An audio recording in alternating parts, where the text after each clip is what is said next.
I'm back again, and we're still talking about Luke chapter 21. And in our last little segment, we talked about the widow and casting in her mite, all the living that she had. And now we're down to verse 9, where Jesus is talking about these end times. And the famous verse, "But you shall hear wars and commotions. Be not terrified." And that's what we talked about this weekend was be not afraid. My peace I leave with you. Okay? Be not terrified. There's many in this hour that if you go down, let's see here. I'm not sure exactly what verse it is, but many's hearts will fail because of fear. And if you have Jesus inside of you, you need to speak to that storm. There's much tumult, there's much commotion, there's many words going back and forth, and the enemy is going to come in this hour to really move you off of the foundation of Jesus Christ. You want to give your whole self, you want to give your whole mind. He whose mind is on Christ will be found in perfect peace. So it is time. We have all of our gadgets and our devices, and I'm just as guilty as you are. But in all of this, it is important that we keep our mind stayed on Him. That's what's going to keep us in perfect peace. Now, Jesus said He didn't come to bring peace in this world.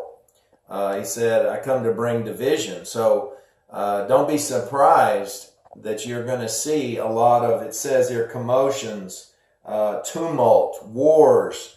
And as you know, when you enter the good fight of faith with Jesus Christ, it creates gnashing of teeth. You know, when Nehemiah decided to build the wall, Sanballat and Tobiah were not happy.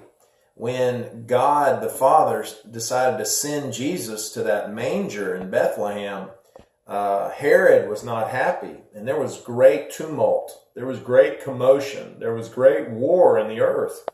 And so much so that he killed all the male children, during that time. So there was a lot of terror. There was a lot of fear.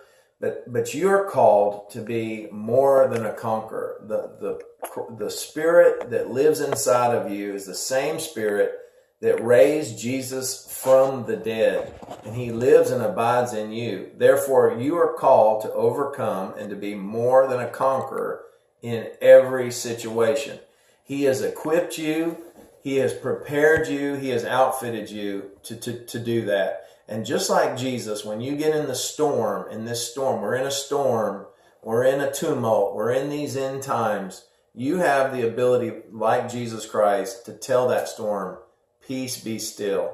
And though there's going to be a lot of disharmony, there's going to be a lot of chaos around you, you can be the peace in the eye of the storm.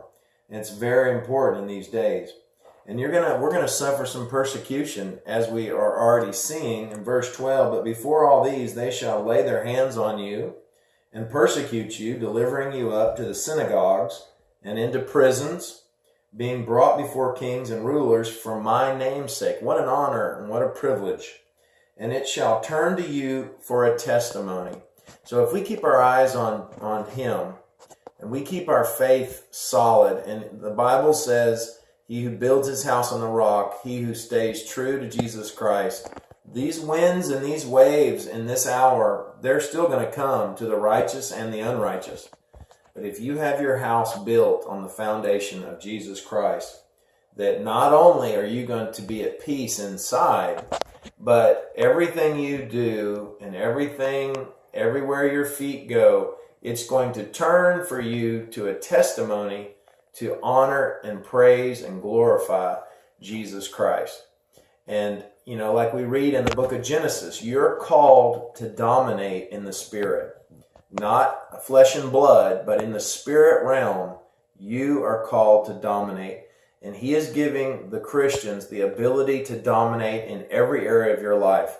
Finances, emotions, psychologically, in every area of difficulty. He's given you the tools. He's given you the power to dominate that area, to rule that area. If you need wisdom today, ask God, and He gives wisdom to you.